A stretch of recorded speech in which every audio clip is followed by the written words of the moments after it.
Dallas Cowboys, one of the NFC's top teams. Well, on Thanksgiving, they did dispatch the Kansas City Chiefs, and now all of a sudden, Dallas, 6-5-1, have strung together 3 straight wins. Next up for them, it's a quick turn.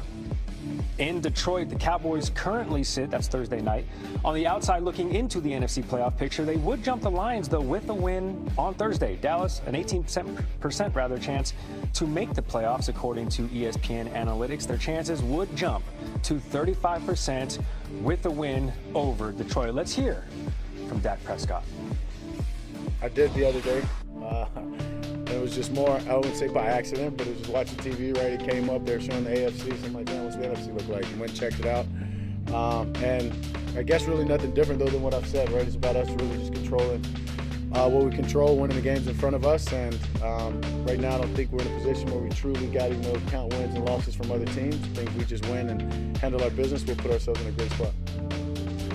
And so far, they have been handling their business over the last couple of weeks. Week 13 done and dusted, so that means it's time for another Overreaction Tuesday with the Grosfather himself, Dan Graziano, and as promised, Jeff Saturday back. Let's start, gentlemen, in the NFC. The Cowboys will make the playoffs. Dan, overreaction or not an overreaction? Not an overreaction. This is a completely different Dallas Cowboys defense than the one that struggled through the first half of the season. Not only Quinnen Williams and Logan Wilson, their trade deadline additions, but they got healthier in key spots. DeMarvion Overshone playing. He missed the first half of the season with an injury. If they beat the Lions on Thursday night, Jeff Saturday, there's going to be a lot of pressure on those Eagles in that Monday night game, because I don't know if you know this or not, the NFC East has not had a repeat champion since 2004. I don't know if you ever heard that before. Hey, listen, I am so glad we had this question, because if he would have answered overreaction, I would have butchered Grimes, because all he ever tells me is the strangest things happen in the NFC East, the same team for 21 years. So I'm going to say it's not an overreaction as well, because he's got some kind of voodoo or witchcraft going on in this division, and he's called it. And listen, during the games, guys, he's literally texting me. He just texts me these eyes, and he's like, keep watching. He's watching the implosion of the Eagles and the ascent of the Cowboys in pure joy and delight. So I'm going to say not an overreaction, because I don't know what he's got going on over there. Did you see how tickled Graziano was? Yeah, Graziano was sending the eye. He was so tickled. He's so proud of the facts. Sure.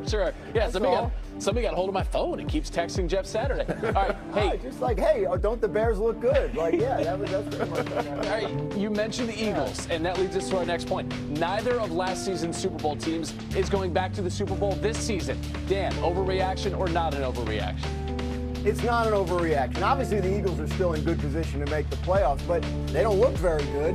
Their offense has been out of sync all year. Their defense just got run over by the Chicago Bears on Black Friday.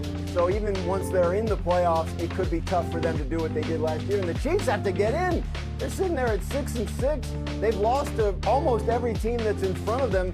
Pretty much have to run the table from here on out just to get in. I guess if they do that, they'll be dangerous, but they're going to have to go on the road and win a bunch of games. I'm going to say overreaction here, and I'm going to say because of where the Eagles are positioned, right? I think, as much as we love the Cowboys story, I think the Eagles probably can get away with this because of the way their schedule ends up. And once you get in, they beat the good teams, right? They beat the Rams. I understand on kind of fluky plays, but they beat some of the best teams in the NFL early in the year. If they catch that fire again, I would say the Eagles. And then the AFC, I don't know what's going on in the AFC, but I know where the Patriots are, but everybody else, if the Kansas City Chiefs can find their way in, it would not be something you could put, you could say they couldn't do. So I'll say it's an overreaction at this point for me. That felt like healthy disagreement. Actually. A little bit, yeah. Like healthy Constructive, though. Let's talk about that AFC, Jeff. We'll start, though, with Dan. The AFC North champion will have a losing record. Dan, overreaction or... Okay. Or not an overreaction. Not an overreaction. Not an overreaction. Right now, no one in the division has a winning record, right? Ravens Correct. and Steelers are tied for first place at 6-6. The Ravens look terrible. The Steelers look worse. The Bengals just got Joe Burrow back from injury. That feels like a pretty important second half of the season pickup that could make a difference. The Bengals have a tough one this week in Buffalo. But, if they win all but that game the rest of the way and get to 8-9, it could happen. We've seen it before. I don't think it would be a surprise at this point. Yeah. To invoke my Mike Tomlin, the standard is not the standard in this division right now. This is going to be, I agree, it's not an overreaction. They're going to have a losing record. It's just so bad. Like, you watch it, and it's shockingly bad. I can tell you, of all the games this past week, the Ravens was the biggest shock for me. I did not foresee that happening. And again, the Bengals with Burrow coming back. But, I mean, that Ravens gave them a lot of help. The Steelers look like they can't figure it out either on defense nor on offense. I'm with Dan here, not an overreaction. All right, you can find Dan's complete. Who showed me on Sunday Night Football, if I'm being honest. I didn't. Marcus Mariota, that offense was lighting it up. I mean, they got outgained by the Washington Commanders offense with their backup quarterback. They gave up 30 first downs. 30! That's not good football. I'm sorry. The Denver Broncos, the strength of that team is their defense. And if their defense is playing that poorly against the backup quarterback, then it's hard for me to have that trust factor with them. Now, I'm not sure whether or not they decided they were going to take an extra week and not come off their bye week, but that was not representative of the Denver Broncos team that I saw for the majority of the season, what I saw on Sunday night in Week 13. Still won. Now, I get it, Smalls. They still won. They still won. I give them credit. They still won the game. Yeah. Now, that's in part because you're going up against a team that got nothing to lose and was deciding to try to win the game with a 2-point conversion rather than kick an extra point. They still got the win. It still counts in the record books. When you add them all up at the end, it still helps them. But if we're talking about how well people are playing right now, there were other teams that are on this list that edged them out. Wow. All right, let's get to the Dr. Pepper calling lines at 888-SAY-ESPN. One in, one out of CC's Power Rankings, brought to us by SoFi. Dylan in Jacksonville, listening on Sirius XM 80. Morning, Dylan.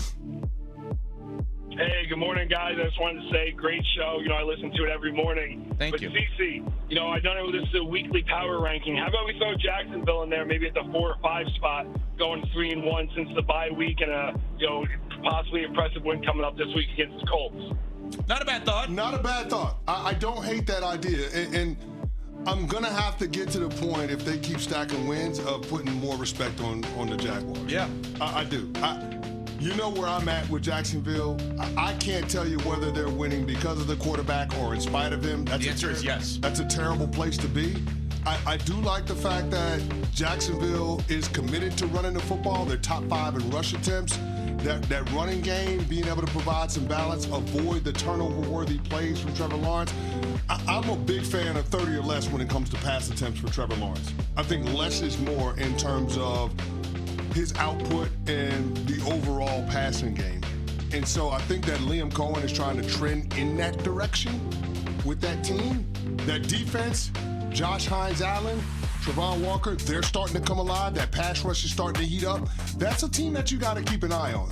They've been flying under the radar, but they're playing this week for the outright lead in the AFC South. The Jacksonville Jaguars have the talent that it takes. It's just a matter of them being able to put it together. And when I say they, I really mean the quarterback. You made my son happy. He's a Jaguars fan. Dennis, although we have a 3-hour delay today, so who knows if he's even up yet. Ridiculous. Dennis in Connecticut, watching on ESPN2. What's up, Dennis? Hey, guys. God, great show, of course. Canty, I love you, man. God bless you and Mel and the newborn baby.